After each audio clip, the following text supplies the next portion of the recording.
Nabiktima ng bogus buyers ang nasa 50 delivery riders sa Iloilo City. May detalye si Kim Salinas ng GMA Regional TV 1 Western Visayas. December 2023 nang una nitong naranasang ma-scam matapos may umorder sa kanya ng 2 buckets ng fried chicken at isang burger sa isang fast food chain. Ngunit nang inihatid na nito ang order sa isang establishmento sa Barangay San Rafael, Mandurriao, hindi na sumasagot ang buyer sa kanyang mga tawag. Nagaring ang cellphone pero gina-off niya.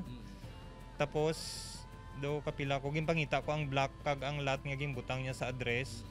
Sang namangkot na ko dito sa mga tao, wala sang amo na nga lot. Tapos ang pangalan wala man. Isa lang si alias Al sa 50 food delivery riders sa lungsod at probinsya ng Iloilo na nabiktima ng bogus buyers mula pa noong December 2023. Modus ng mga scammer ang pag-order at kung tatawagan na ang mga ito, hindi na raw sumasagot. Humingi pa raw ang bogus buyers ng voucher sa mga ahente ng online food delivery platform na may balik ang kanilang bayad dahil sinasabi nila na kulang o mali raw ang i-deliver sa kanila. Ang ibinalik na bayad sa bogus buyers ang siya namang i-charge sa mga delivery rider.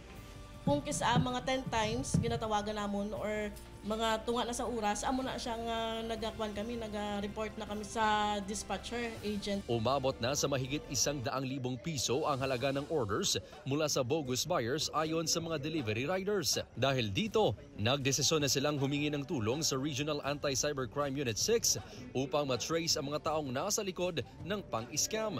Kaya mag-iimbestiga ang Regional Anti-Cybercrime Unit 6 kasong estafa ang maaring isampa laban sa mga bogus buyer. Mula sa GMA Regional TV 1 Western Visayas, Kim Salinas, nagbabalita para sa GMA Integrated News.